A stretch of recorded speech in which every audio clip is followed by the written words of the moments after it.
Hi, and welcome to Source Seers. I'm Love. And I'm Tylynn. We're two Los Angeles-based witches who were brought together by fate with one mission. To translate wisdom from Source and provide spiritual knowledge for the collective. We're here to explore psychic stories, pop culture predictions, trauma healing, ancient knowledge, astrology, tarot, and so much more. Source Seers is here to shine the spotlight on how the mystical realms are interwoven into the very fabric of our everyday lives. Yeah!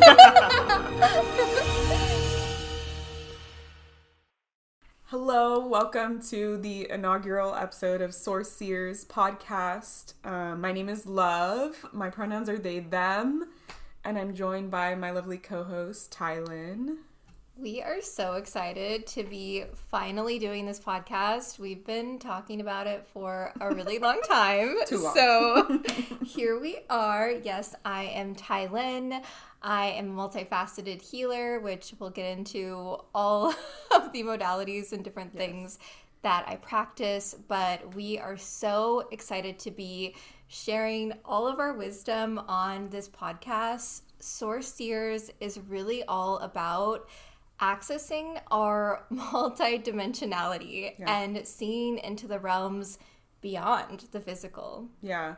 So we're really excited because we're going to be talking about a plethora of different topics, all related to spirituality, which, like, if you really think about it, everything could be spiritual. We have, like, some educational stuff, some story time as practitioners, as spiritual peeps. We're going to be doing some predictions, some reality TV stuff, just to make it fun, like mixing in astrology with reality TV. That's one of my favorite things to do. So when we were talking about creating this podcast, it was this sort of vision of, like being able to take concepts that might feel heavy or unattainable to people or confusing and break it down into parts that make sense, into pieces to help you expand on your own spiritual practice and step into your empowerment further, as well as just like having fun, right? Like we want it to feel like you're the third person in this podcast, that you're listening, you're enjoying, you're yelling into your phone as you're driving, and leaving comments and things. So yeah. I don't know. Does that feel? Yes. And as practitioners, we really wanted to cultivate a space where you can get to know us and where we can just be real and laugh and be silly, but also talk about things that are deeply spiritual, because that is both of our practice is really rooted in deep spirituality. And we are both clairvoyant, which is why we decided on the name Source Seers. We're seeing with our third eye. We see into the realms beyond the physical, and we have seen some wild shit. Okay, so, it's like, I've seen too much. Maybe. Yes. I'll let you know when I reach that limit. So let's tell our listeners who we are. Yeah. Okay, I'll go first. Okay, so like I said, I'm Love. My pronouns are they, them, so I'm non-binary. I'm an LA, Los Angeles native. Let's see. Where do I come from? I'm very like anti-capitalist. I'm very self-empowerment, self-acceptance. I love to give people an opportunity to be themselves and to not have to fit into any box. And that, I feel, is a big piece of what drew me to a lot of the healing modalities that I practice, I've learned, and I hold space for others with. So I started with psychic mediumship. That was my kind of like jump in. I got a reading with another psychic medium, and she was like, you could be a psychic medium. And I was like, where do I sign up? Like immediately, no questions asked. I was obsessed with this as a kid. I wanted to have a power so bad. I was like, I know it. I know that I'm special. And I started mentoring with a few different psychics. This was like during the pandemic, so like 2019. I started doing like TikTok readings, like learning tarot through doing that type of stuff. And then I got really into like Reiki and energy healing because I had an elderly pet that was going through a lot of pain. And I was like, how do I help my dog like feel less pain in their body. So I got Reiki certified. And then I started offering like a mix of those two to do like holistic therapy for people, which is really impactful because it's adding in that holistic. I feel like a lot of modern healing, it looks at one piece of you, one facet of you. So I'm able to like mix all those things together. And then I got really into astrology because, you know, astrology has been very trendy lately on the internet and wanting to know more about myself. I always thought it was a cusp, and then I learned there's no cusps in astrology. Depending on what you practice. Yeah. So yeah, I did astrology, learned about human design. I'm a 3-line if you're into human design. So I learned by doing. So a lot of my process, a lot of what I've done is just like, oh, I'm interested in this. Oh, I'm just going to throw myself into it and find a way to learn, to study with someone for a little, to learn a little, to practice a little. So I started doing astrology and human design readings. I'm trying to think of my other modalities. Yeah, then I started making spiritual products, and that was really cool, but I got super burnt out from that. And then I shifted to like sound healing and meditations, and that, again, I just decided to try it, and I found that I had like a gift for it. And I've just been continuing to learn and grow, to hone my skills and my gifts and find ways to bring all these pieces together to, and I forgot about the Akashic Records. I also channeled the Akashic Records. Again, just found out about it, got a reading with someone who did it, asked them how they do it. They gave me the prayer. I just practiced. And then I found out through Tylynn that like I have like the Akashic Records angel in my birth chart. Yes. Like spirit left me so many breadcrumbs, but yeah. So I do a lot of different things. Like I said, I love helping people with self-acceptance, with healing from the past, with getting in their body, with finding joy and love in their life and in themselves. And a lot of that is tapping into your power and learning how to use that. So yeah. Something I love so much about both of our journeys, and I feel like this is because for the listeners, I'm an Aries sun and Love is an Aries moon. Yes. And we just jump into these healing modalities to learn about self or to empower ourselves. And then we take that knowledge and help other people. But it's from like a genuine place of self-curiosity. Yeah. I feel like a lot of humans are like that. It's like, oh, I learned about this thing. Like, let me share that with you so, like, you can enjoy in on the fun, you know? Like, it's like, oh, I found this product that I love. Here, let me give that to you. Yes. And, I mean, for me as well, a lot of why I'm here and why I am a healer is for my own healing. So, again, I'm Tylynn. I consider myself a multifaceted healer. My journey really started with massage therapy. That was the catalyst for me. It opened all of the doors, and I'm really honest about my experience. I was in a very toxic, physically abusive relationship dynamic, and my body needed healing. And at the time, I was actually a server. I was serving at Buffalo Wild Wings. A lot of physical stuff. Yeah, this woman, she would come in every day, not every day, but every week. She would come in and she would tell me about her job as a massage therapist. And that was my sign from spirit. Like, this is the direction to go in. And eventually, I was pushed out of that dynamic because for those of you that have been in situations like that, it is very difficult to walk out on your own because your body gets addicted to that level of adrenaline, and you're also typically isolated. And it was because the police had come, they saw the bruises and the marks on my body, and that was the way the universe was like, we're getting you out of this. And I started massage therapy school. That was, again, my catalyst. It opened up all of the doors for me. While I was in school for massage, I learned about Reiki healing, and my jaw just dropped. I was like, what?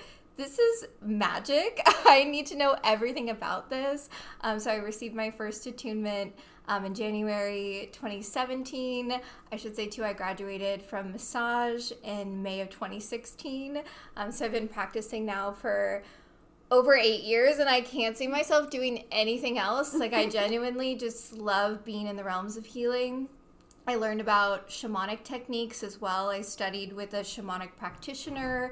And while I was in Minnesota, I was renting my first ever massage therapy room, and it was a junk room at the time, like literally filled to the ceiling with junk. And I saw a statue of Thoth or Thoth, the ibis bird head, the Egyptian god who is the god of the moon and magic, and was said to have brought astrology to the planet. And that was my initiation into astrology. I just felt so at home with this being, this deity, this energy, which I now know is the energy of Mercury, Hermes. We're going to talk about that on the podcast, how to connect with archetypal energies, because it's one of my greatest passions and joys, something I absolutely love doing. And I learned about tarot next. I was gifted a tarot deck, which was so amazing that I really studied so much of astrology before I'd even picked up a tarot deck, because now when I read tarot, it's really informed through the practice of astrology. I also studied how to open the Akashic Records, and I actually learned that one of my greatest gifts as a clairvoyant, as a source seer, is to look into past lives. I really feel like that's my strongest gift, is seeing how are these patterns still looping to today.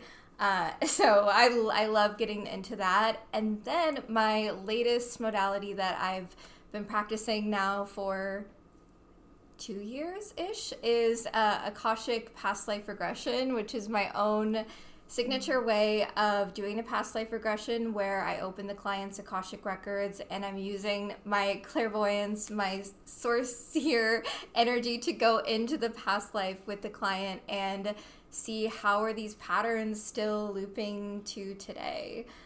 So that's a lot of different things that we do. Yeah. But we love it.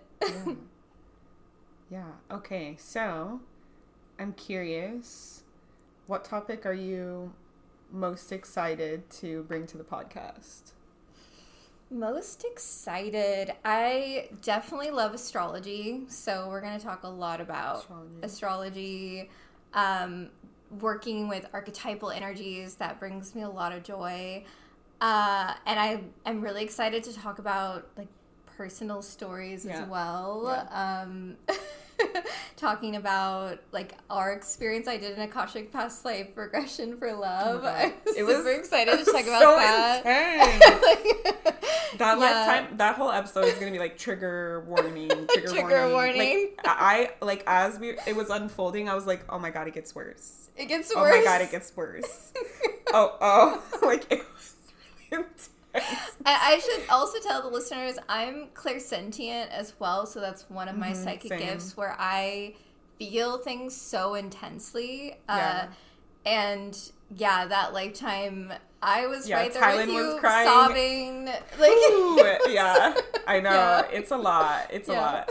Yeah. Okay. So let's talk about like our like fun facts. So what are your astrology big three? Oh yes, let's get into all of that.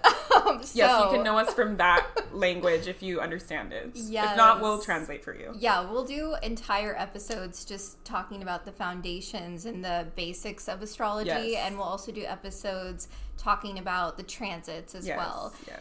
So my big three, as I said earlier, I'm an Aries sun. Mm-hmm. I am a Sagittarius moon up in my 10th house, and I am a 0-degree Pisces rising. So I've always felt a deep connection with my intuition and my sensitivity. That wasn't always celebrated in my youth. It was a lot of like, why are you so sensitive? Like, why are you crying all the time? I'm sure like every person listening is like, yeah. Yeah, because you're source seers, so you get it. But now I use my sensitivity as like the way I get paid. But now. Show them. That's the Aries in you. Now. Yes. So 0-degree Pisces rising. Something I love about my chart is I have Saturn domicile in Aquarius and rejoicing in the 12th house, conjunct my 0-degree ascendant, as well as Athena.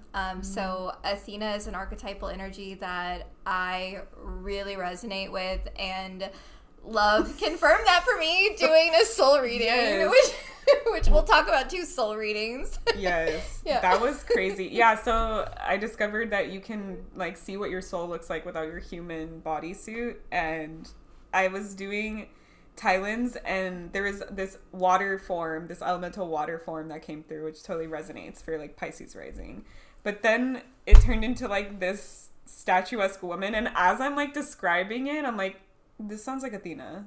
Wait. And I know like Tylynn has Athena in her first house as an asteroid, so I was like, what? Like, yeah, so I really resonate with a lot of her archetypal energy and her story, and it's just wild how like so many pieces of her story have shown up in my life. Oh, by the way, I'm like obsessed with ACOTAR now. Like I'm on A Court of Wings and Ruin.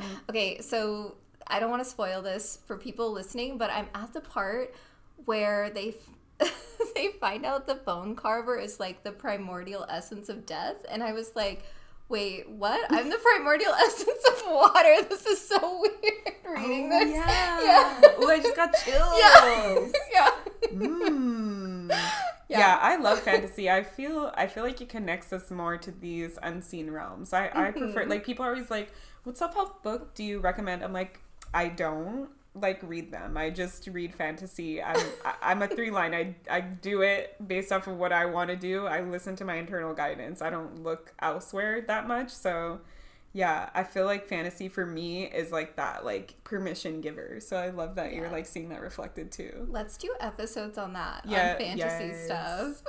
Yes. 'Cause I feel like people channel things, right? Like sometimes I'm always like, is this actually fantasy, or is this like another reality that they're like tapping into, or that they lived a lifetime in? Like, I don't know. I just feel, because we saw that in my past life, like the person that I was like this warrior, and it kept reminding me of the series The Witcher, which is a book and then a Netflix show, and it's also a video game series. And like Spirit was like showing Tylynn like this book is sort of like a guideline, a remembrance. That's why I'm so into The Witcher, because it's similar to what I experienced in my lifetime. So I was like, it really, like, I feel it's so nuanced that we'll never be able to know everything and how everything is connected, but trust, it is connected.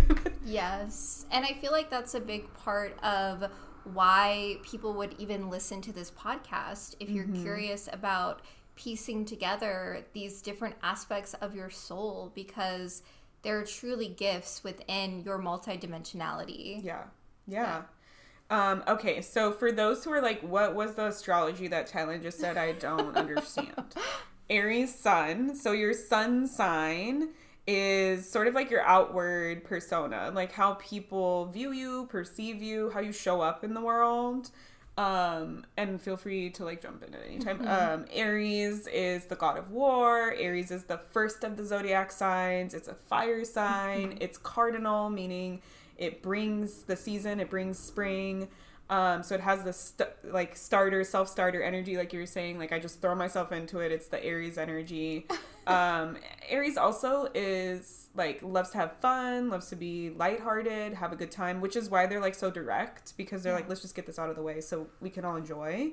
Does that like feel resonant? Yes. For you? And I blend together traditional and modern techniques in my practice. So the sun is considered to be exalted in the sign of Aries. It's the sun's favorite place to be because of that cardinal fire energy and the strong leadership qualities that come with an Aries sun. Yeah. And I do recognize that that is a part of my life's purpose and my life's work here is to be a trailblazer and to do things that have never been done before, which is like why I'm writing this book that you sort of mentioned. It's like there's nothing like that exists right now in the world, and that's a lot of Aries suns is their mission, is to trailblaze and to be that leader. Yeah. And then Sagittarius moon, so we have another fire placement. But this one's like a mutable fire. So I don't know. People say like Sag, it takes a lot for them to get there, but when they do, it's intense. Sag is known for being very blunt, for being very straightforward, being very philosophical, being very spiritual, loving academia or learning. They say people have Sagittarius moons have really good taste in music, because Sagittarius, like, it connects us to like Jupiter energy, which Jupiter kind of flows with the universe and knows like the pulse of the universe. So like a lot of Sagittarius people can like connect to all these energies and all these things really easily, be comfortable in different energies, and it's mutable, so they can be like sort of chameleon-esque, especially as a moon. I feel like because my partner has a Sagittarius moon, it's like, oh, what do you want for dinner? I want burger. And then I'm like, I don't want burger. And he's like, that's fine. We can eat whatever you want. Like, they're just like, I can fit in wherever. It's not a big deal. Yes, very much. Like, go with the flow. And I'm nurtured through adventure. Like, a Sagittarius is that mutable fire sign ruled by Jupiter. So it is always seeking expansion and, you know, higher philosophical concepts, like, bring me joy. Like, I love reading fantasy, but I also love nonfiction, like putting all these pieces together and thinking about the meaning of life. Like, that really brings my soul so much nourishment, is putting meaning to life. And that's also what I do for my career. Like, it's in the 10th house. Because spirit speaks through symbols, and that's something we'll talk a lot about here through the Source Seers podcast. And what we're doing as channels is translating these symbols and putting meaning to them, which love is Sag rising. And we actually found out that love's ascendant is conjunct my natal moon. So we have that. And the same moon angel, ascendant angel, which is the angel of spiritual communication, funnily enough. So, I got chills again. So that's a big part of Sag energy, is just having that spiritual communication and trusting the intuition, and also teaching, which is something that I personally have resisted for a really long time, because I also have my North Node and my MC up there in Sag. Oh, wow. So yeah, I resisted it for a really long time, but it's a part of my evolution and growth, which is also why we're here to teach. And then Pisces rising, so another mutable but water sign. So we have double fire water. A 0 degrees placement is a big deal. My sun is a 0 degrees placement. 0 degrees placements, if you have one in your chart, indicate something your soul has never done before. A new cycle that you're opening up to and beginning. Also, whatever that 0 degrees placement is going to be like the raw version of that sign. So you're like exactly whatever Pisces is rising. So Pisces is the last of the zodiac. So it's like funny because it's like your sun is the first and then your rising is the last. So you're kind of like all encompassing. And the last zodiac sign, they say, has a little bit of all the other ones in it. You know, it's sort of this like maturation, evolution energy, which is why Pisces placements are often very sensitive, because they're very connected to everything in the world, to emotions. They're usually more clairsentient. Pisces, they're like often like dreamer, like fantasy, sometimes a little delusional energy. But yeah, very feeling, very energetically connected to everything. I also notice a lot of Pisces placements love to write, especially like poetry. So it's like expressive and creative energy. Also ruled by Jupiter. So still like this expansive, like dreamy energy. And I think like in modern astrology, it's Neptune that's the ruler, right? So like very intuitive as well. I love that. I am also in the process right now of submitting a poetry book to all these different contests. It's like, tell me your Pisces rising without telling me your Pisces rising. If y'all want, I'll share some poetry on the pod. You know, I'm also a Mercury in Pisces, Mercury in fall, but Mercury rejoices in the first house. So at least I've got that. Some balance. Yeah, I got that going for me. So and 0 degrees, I like to think of that like you're pouring juice into a cup and it's the purest, like freshest, that first like squeeze of the juice. And then when you get to the 29th degree, it's like the last squeeze of the juice. It's very karmic. It's a cycle that's ending. So yeah. Yeah. And then, okay, so Your big three. I'm a Cancer sun. I'm a 0 degrees Cancer sun. So I was born on the like summer solstice. I always like to tell people I was born on the longest day of the year because you're supposed to celebrate me the longest.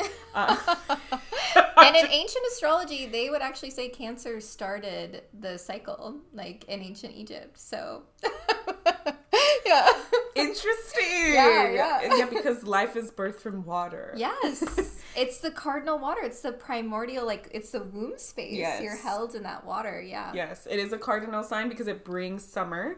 And then I'm an Aries moon. My moon is in the 5th house, so lots of creativity, sexuality energy there.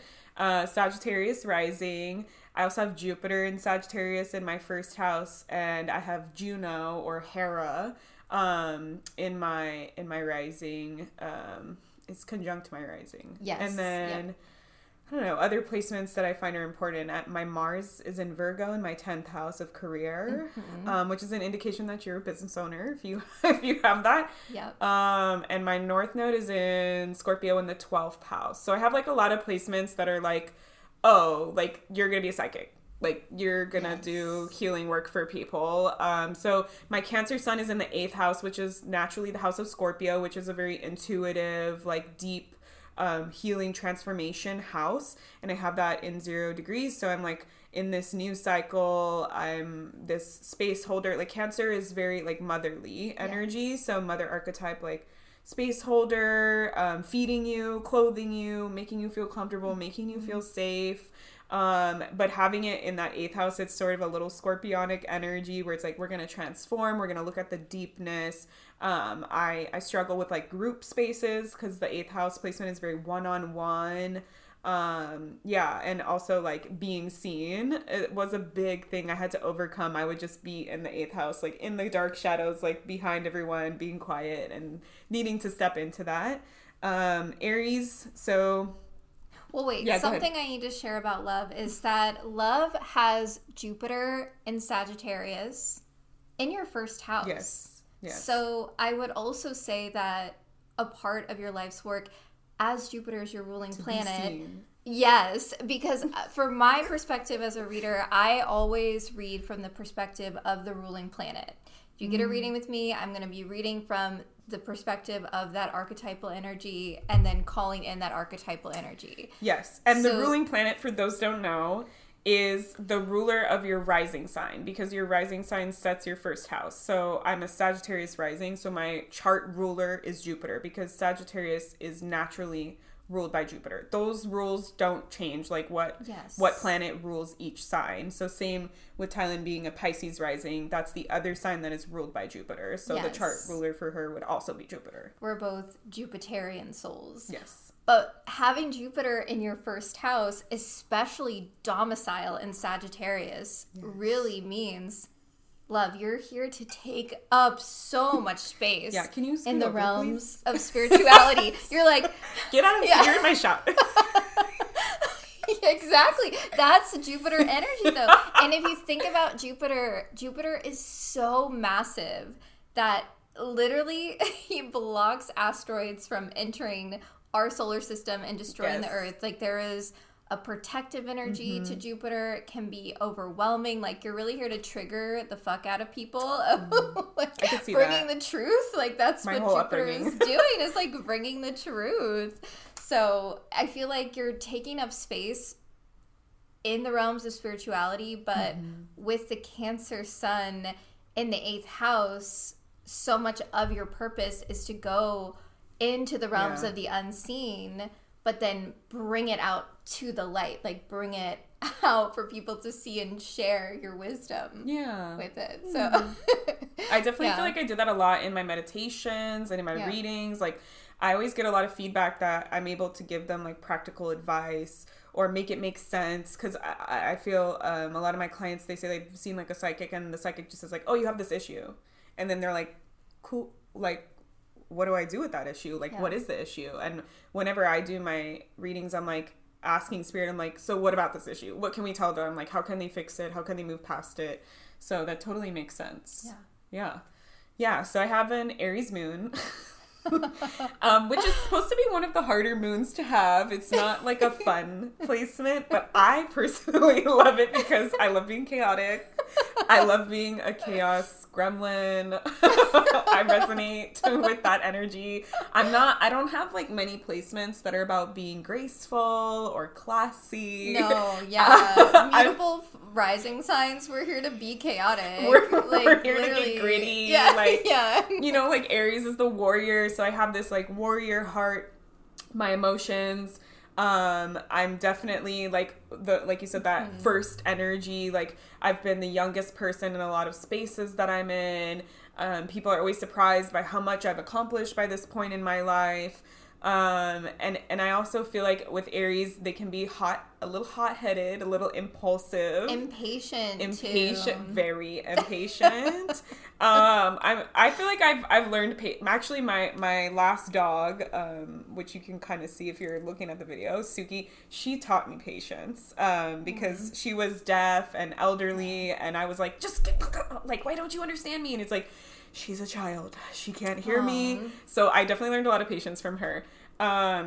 But I also feel like as a healer, I don't bring my Aries moon too much to the table. I feel like in my regular life, I'm like, and then as a healer, I'm like, okay, like, let's be nice. Like, let's get through it. I don't know. It's some weird thing that happens. But yeah, so fire energy, impulsive. I love to yell. I think any fire moons love there's something with the voice and fire. Let's see what other things I can tell you. For some reason, I can't think of anything in my head right now.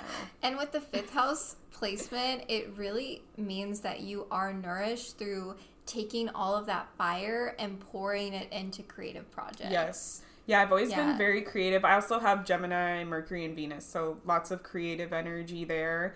But yeah, I also feel, too, with the 5th house, it's like your life doesn't feel good unless you're being nourished in that way. Yes. Like, I can't see myself working a, like, regular job that doesn't fulfill me, or, like, force myself to do a lot of stuff that I don't really like, because I just, my emotions are like, ugh, like, what is the point of all of this? And then, yeah, Sagittarius rising, so... especially with the Jupiter and the Juno placement, it's a lot about being a teacher, holding space for others, expanding people's knowledge. Sagittarius, like we said, is like philosophical, academic, traveling. So I definitely have always wanted to like see the world.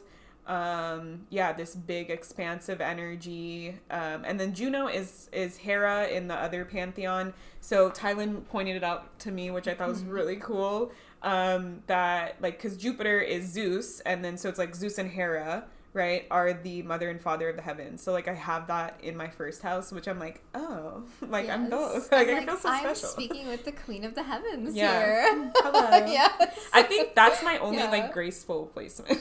Yeah, she's literally known for her graceful energy. She rules over etiquette, but she's also the protectress of the powerless. Like that's what she's known for, is to stand up for people that are in positions of oppression and stand up for them. Yeah. And that, it resonates because when I did my reading for what does my soul look like, it was like this really cutthroat, like Grim Reaper that was like performing on stage. And when I would perform, my music would kill all the people who were sexual like abusers or assaulters in the world.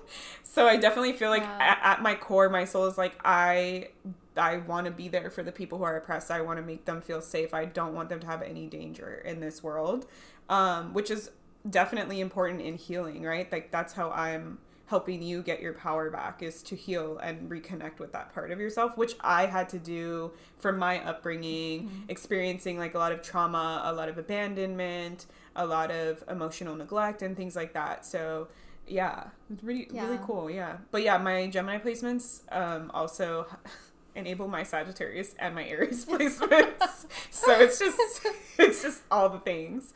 Well, with your domicile Mercury, love can can pull meditations out of thin air. Literally. It's something I really appreciate about love, because you'll just be in a meditative state and the words just flow through you. Yep. Versus me, my human design, I'm a one line, so love's helped me to understand that means that I really require like taking the time to research and writing it all out. Mm-hmm. But it just amazes me how you can just maybe it's also my Mercury in fall too. Yeah. I'm like Yeah, and like I feel like Gemini and Sagittarius is like energy is like bullshitting energy. Like I can put me in front of a podium with like 10,000 people and I'll find something to say that will change their life or entertain them. Like I feel like that's sort of like the thriving energy for me is like, I don't want to spend the time like putting in all the work doing the things, especially being a 3-line in human design. So yeah, and I learned, I had to overcome the fear piece of like being in front of people, but now it's like the world is I feel like I'm in like a walking reality show. I'm like everyone my partner. It's literally just my partner and my dog. I'm like, I'm like telling jokes. I'm talking to myself. I'm being extra. So definitely that energy comes through a lot.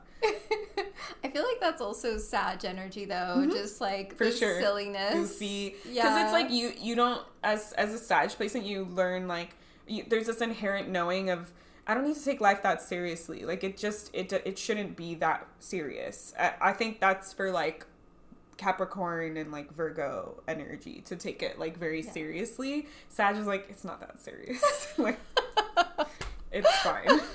Yeah, it's true. And also like Sagittarius placements, in the spirit of not taking things so seriously, we do like to find the deeper meanings. I wrote a poem one time about my Sag moon, and the first line is, I philosophize my feelings and I put them into frameworks that serve as teachings.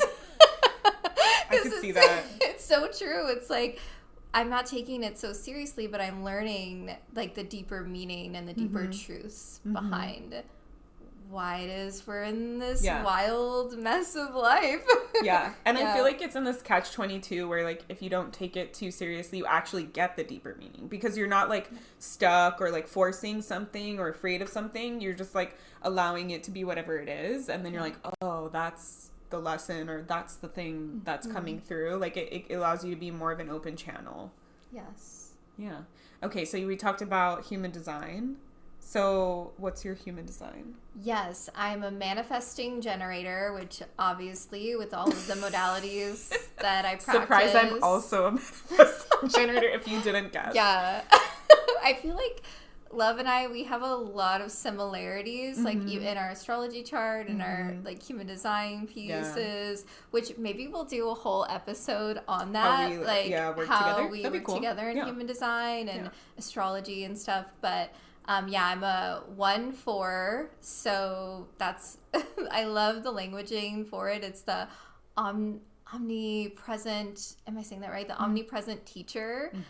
So that's my energy. And then I also am an emotional authority. Okay, me too. Yes. Yeah, so in human design, there's different design types. So Tylynn is a manifesting generator. I'm also a manifesting generator. So manifesting generators are their purpose, what they're designed to do, how you work and move through the world is to show people that change and evolution and pivot and like reinventing yourself and constantly learning and doing new things is possible and it's important for our society. So a lot of manifesting generators are naturally problem solvers, karma healers or fixers. They're kind of like showing us like, why are we doing it this way when we could do it this way? Or they're experimenting, maybe there's a better way to do it. Or giving us freedom to just be like, if it's not serving you, just totally throw it out the window and do something else.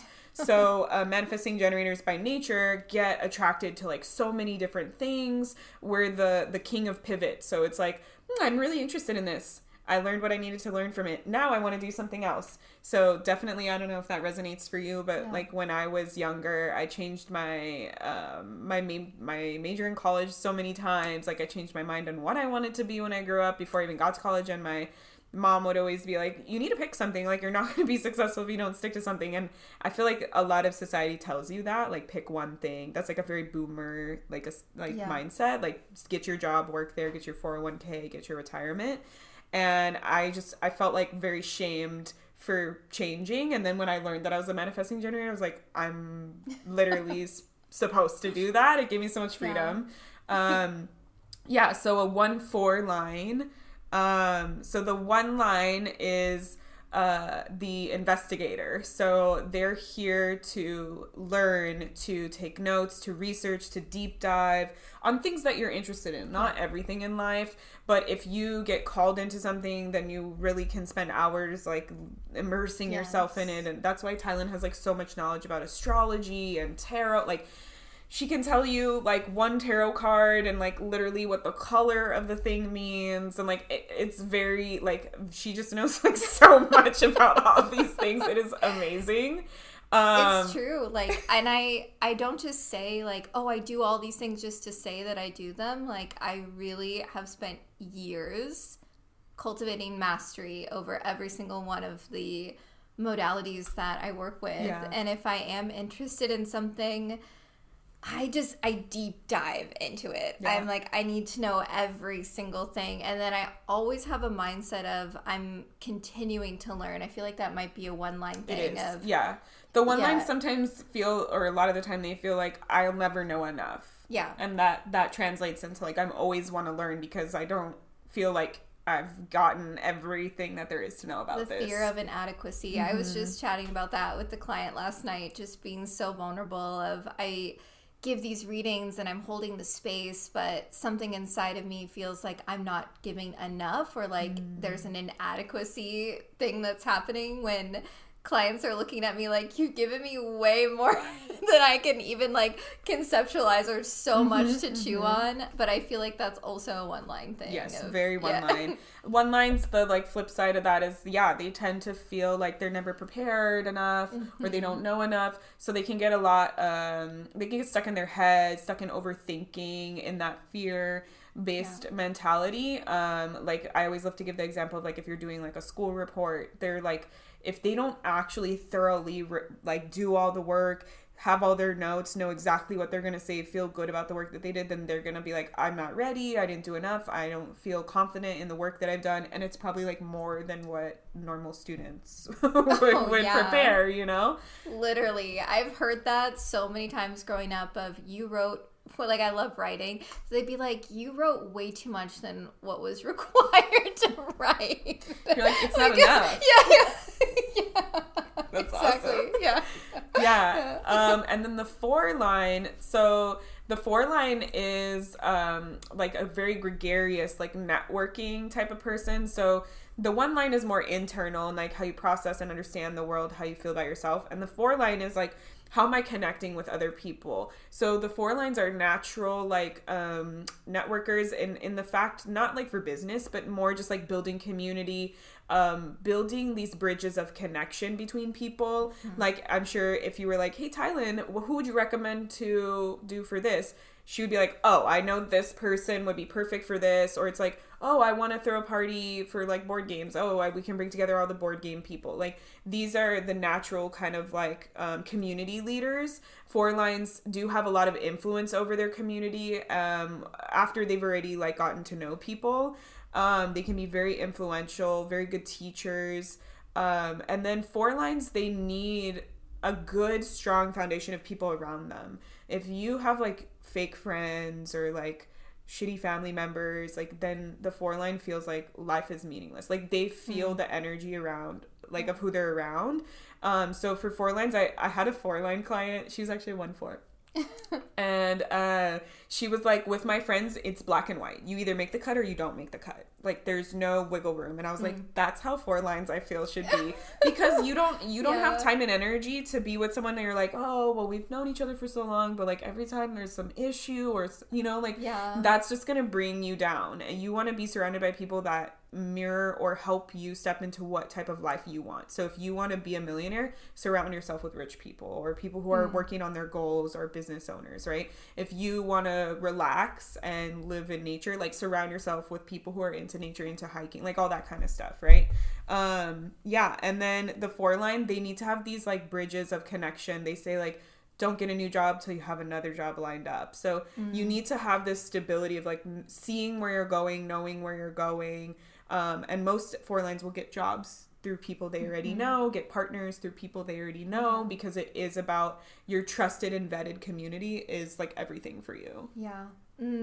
So interesting. I felt that a lot in my life of feeling like guilt or shame of letting people go. Yeah. And yeah, that, and also the feeling of the witch wound of being like outcasted or like the black sheep, feeling like I'm so weird or wild or like not having those connections or community definitely has brought a lot of pain. But now that I'm in my 30s and I know who I am, I know my mission, I know what I'm here on this earth to do, I feel like that has then created the community of people around me that are actually for my highest alignment. Yeah, when you give yourself permission to just own whatever it is that you wanted to have in your life, then everything started to come around you. Yes. Yeah. And then you said you're an emotional authority. So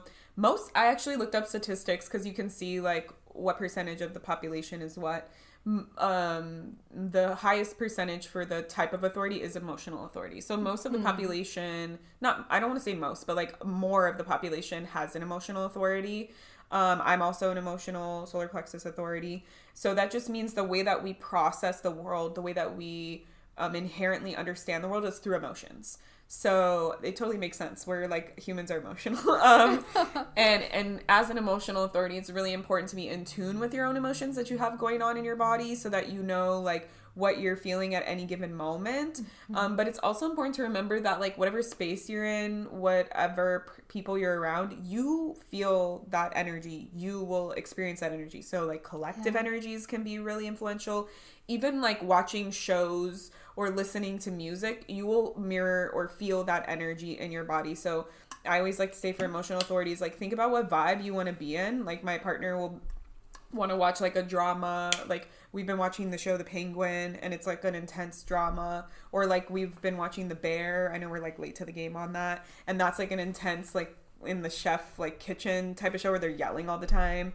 And I'm like, I don't feel like I want to watch that right now because I just don't want to be in the stress. I don't want to be in the fear. Agitating your Aries moon. Literally, it's like I'm not ready to feel that. I have to be in a right mood. And like once I learned that, it helped a lot because I didn't realize I was triggering myself, or like I used to listen to a lot of true crime, and that was part of like the healing, how you said the body gets used to being in that adrenaline. And then I realized like I don't want to be in that, so I'm gonna try and like walk away from that because energetically I'll feel that.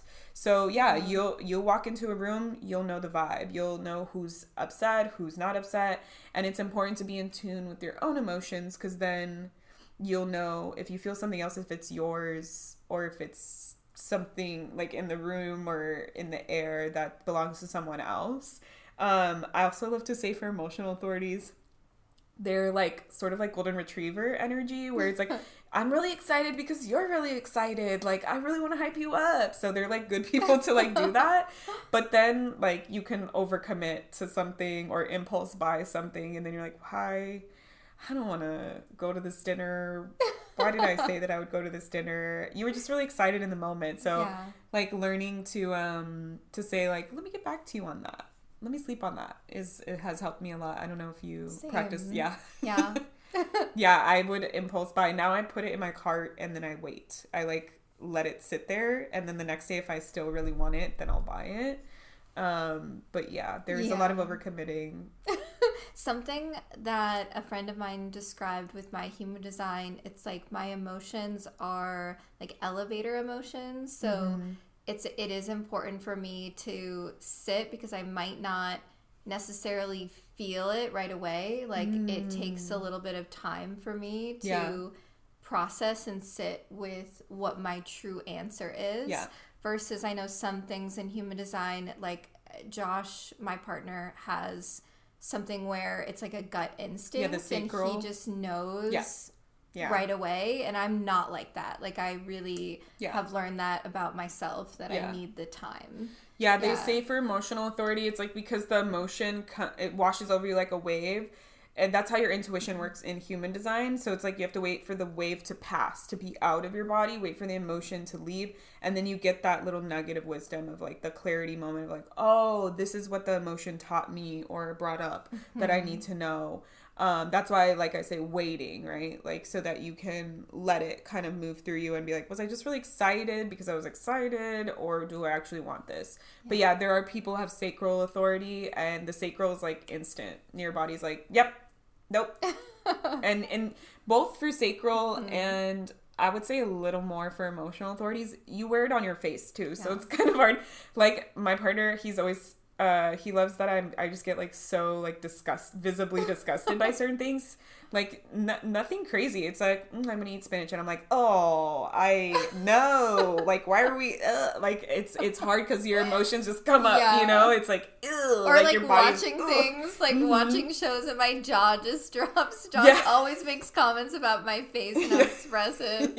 I'm like watching a video, and I'm like, oh, and my partner's like, what? I'm like, it's just the craziness of the video. Nothing like important, really. Yeah, so that's definitely like emotional authority culture for sure. Okay, so we went over, I'm a manifesting generator, I'm an emotional authority, but I'm a 3-5. So the 3-5 is known as the great life experimenter. So the 3 line is called the martyr. And they're all in direct contrast to what Tylynn is as a 1 line. They're all about like just doing it, just learning through doing it. So no research, no deep diving, just trying it. We were just talking about this because I've been writing my manual to finally start attuning people, and I'm like deep diving into the research and pouring my heart into it. And Love's like, oh, I just did it. Yeah, I'm on my second class of attuning people. I'm like, I just decided to go. Like, I made the manual like the day before. Well, I had all the stuff, but so the 3 line learns by doing. For them, it's not about the end goal, it's about the process, the journey. You get the information as you go. So a lot of 3 lines will they don't finish things because once you get your answer, you can leave it, you know? Or you're making a lot of mistakes because you just want to go in and be hands-on and try it. And that requires like fine tuning. So like when I first started my products business, I was making candles. Did I take a class on learning? Did I read a book? I read half of an article. Oh my God. I read, what do I need? What are the products that I need? How does the process work? I made a batch of candles. They didn't come out good. Then I learned through the process, and then I fine-tuned, and then I made more. And as I kept making them, I got better and better. So I feel like a lot of people, they struggle with like just allowing yourself to do it, you know, the fear of rejection or failure. With the 3 line, it's important to not make your mistakes mean something about you. It's just learning. Everything is just an answer.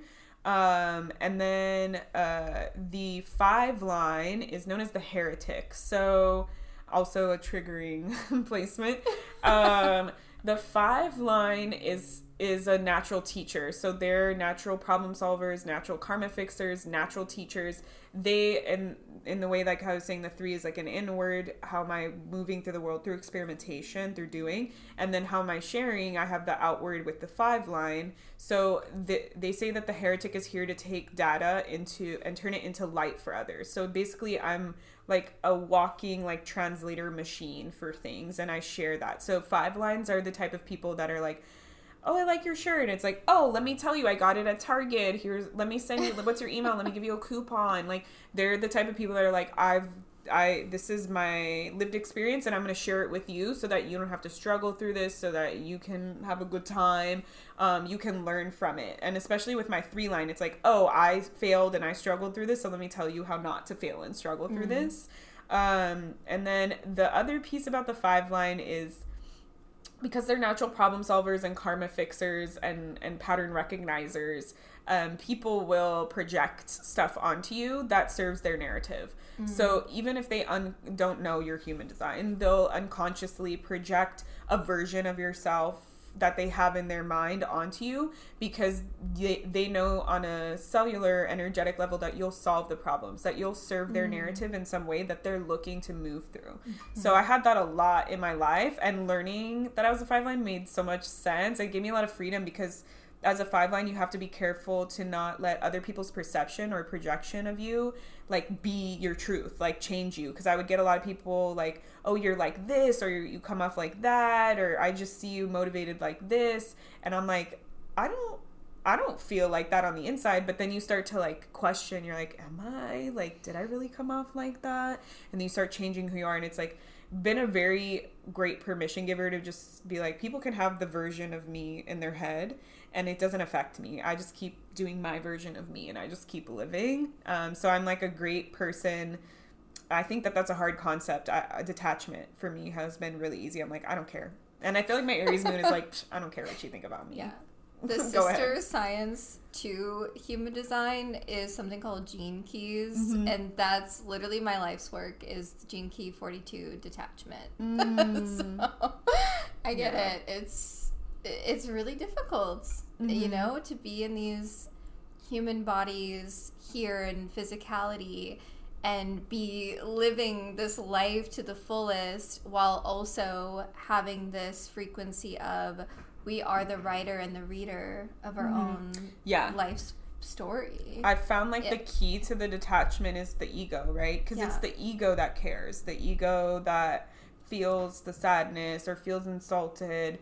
And if you can like detach from that need or want to have it make meaning, it's very freeing. It's very freeing to just be like, it doesn't have to be that impactful, that important. It doesn't have to mean anything about me. Like, you can have, it's like remembering that it's not about you, right? The ego makes it about us. Like, oh, you're insulting me? Like, you're telling me I'm this? And it's like, it's not about you. The person is doing whatever they need to do, saying you're whatever you are, because that serves them and their life and what's going on in their world, in their mind. And it's just being reflected back to you, right? But it doesn't actually mean a truth about you. So that's sort of how I've moved through it. It's not about me. They're going through something and they need to project this icky version of myself to get through whatever they're going through. Sure, I can be that person for them. Yeah. Something else about human design that we should definitely talk about is love was born under the vessel of love, or what is that called? Because I was my incarnation cross. Incarnation cross, yes. It's your purpose in this lifetime. Purpose, yeah. I was born under the right angle cross of the Maya. So talk about yours though, the vessel of love. So that's why I changed my name to Love. So in case you're wondering, I didn't want to be some weird like hippie from the 60s with the name Peace and Love or something. But my purpose in this lifetime is the right angle cross of the vessel of love. So the right angle cross just means like you have a personal destiny that won't change based off of who you come in contact with. There's left angle crosses and other crosses, which we'll get into in like some other episode. The vessel of love, specifically mine, because there's usually 4 different versions of each incarnation cross. So I think mine is like number 2 or 3. But my version is all about feeling love and joy and pleasure in the body, and knowing that everyone has like a seat at the table. So I have this ability to see from all the sides, to appreciate, to have compassion for all the sides. And my it even says in my incarnation cross, like you can go through intense trauma as a child that might disconnect you from your body and from your pleasure and your joy in your body. So my personal destiny is to feel that for myself, to number 1, right? To be able to tap into joy, embodiment, pleasures of life, and feel that love, like open up to it for myself. But that also is like what I help others with, opening up to that and feeling it in their own vessel. So when I... through my non-binary journey, I wanted to change my name. I changed it to something else before, But I always knew it was like temporary, and I really wanted to step into my purpose. So I was like, I will just be love. Like, I'm gonna embody the thing that I'm supposed to bring to myself and to the world. And when you have this specific incarnation cross, if you do have any version of the vessel of love, you actually have a double-sized aura. So your energy, when I first got my human design reading from another reader, they were like, it's like Jesus energy. It's like this welcoming, loving, enveloping energy. So I have a bigger aura. So when people are actually in my presence, they feel this love. They feel this, the acceptance, whatever it is that they're needing, which also makes so much sense, at least for like early dating life. So many partners, oh my god, you're just like, I'm just being nice to you, like I'm just being regular. Like, do people treat you like shit all the time? So yeah, and I also got like a tattoo and like of little hearts like behind my ear. To kind of like signify like, this is my name, this is what I'm embodying, this is what I'm stepping into. So yeah, it's pretty cool. That paired with Jupiter in your first house, big, it's big, like big, big, massive love. Yes. Yeah, I'm excited for the day that I'm like fully embodied and like people just feel me down the block. They're like, what is that? Yeah, it's true. And yeah, the right angle cross of the Maya, from my understanding, my purpose is really to understand the undercurrents of any given environment, which is Source Seers. Yeah, and it's the book that I'm writing too. It's like I'm seeing into the realms beyond the physical and making it practical and tangible for people to understand in this modern reality, modern society. I think I've done like a few chart readings. I think I had one or two with someone who has the right angle cross of the Maya. But yeah, there's like a lot of them, a lot of different incarnation crosses, so you can look up your chart like for free online and see what your purpose is. There's like usually like a official vague paragraph that human design right, so it's kind of like, what, like for some people it's like, that's what my purpose is, like that's kind of weird. But then like you have your 4 gene keys that make up your specific incarnation cross, like you were saying, like your main gift in this life, that's like the sun gene key.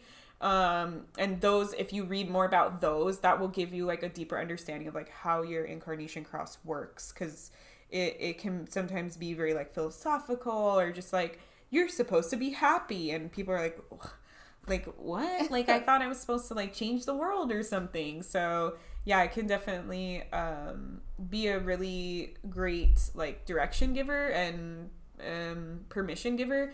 But you know, with astrology and with human design, this is stuff that was created the day you were born. So you don't, I hate like a lot of the spirituality is like, find your purpose, discover your purpose. Like, your purpose was given to you the second you were born. It was determined in the cosmos, like before you even came to this planet. So like it's going to come out of you every single day of your life, whether or not you want it to, whether or not you're aware of it. Like I said, some people have certain incarnation crosses like mine where you can turn off to it and not be connected to it. But yeah, like I said, like in my early life, I did this for people and I didn't even know, right? So you're probably doing it in micro and macro ways, but it does help to know, because then you can like really try to like make sure you're honoring that, or stepping into it, or listening to the lesson that main gift is asking of you to embody.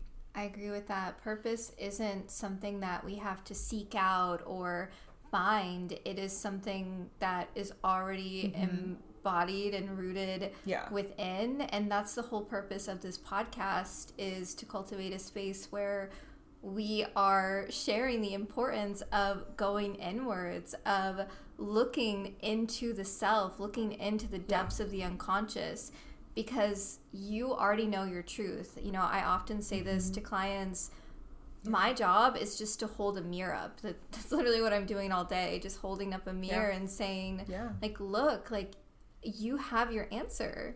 You know your truth. And that's exactly it with purpose. You already know somewhere deep within what your gift is and what you're here to do.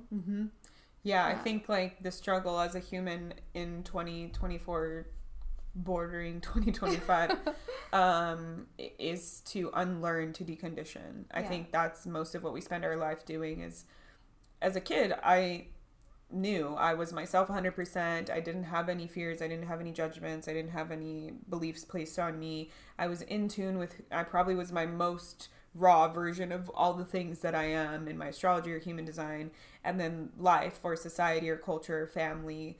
And then you're just trying to like uncover that and get back to who you are and allow yourself to be you. Give yourself permission and reconnect to your power in a lot of things, depending upon how much you've gone through. So yeah, I like that you also agree with me. Yeah, we could do a whole episode on inner child's healing and inner child's dynamics and what it means to connect with your inner child, because that version of self holds so much medicine and deep wisdom of purpose. When I do my holistic therapy, like that's mostly what we're doing is inner child work. If you have like deep traumas or if you keep being held back by some pattern, it's likely your inner child. And in therapy, there's a practice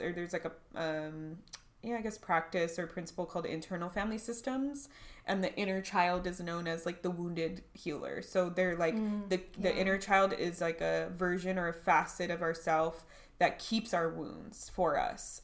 So whatever issues our inner child brings up are usually tied to like wounds that we're still trying to move through. And the inner child like doesn't try and keep you that way. They try and, help you heal, but they're a child. So they don't always know all the things or have all the tools or whatever. But because when you're that young, it is difficult to process everything that you're experiencing in this little human body. And so it is important for us now in our adult versions of self to go back and to hold our inner child's hand and support them in the processing. And so we'll do a deep dive into that. We have a lot to get into.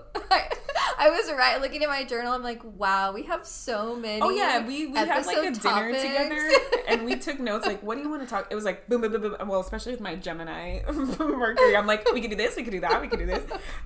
So yeah, there's so much that we could talk about, which we will.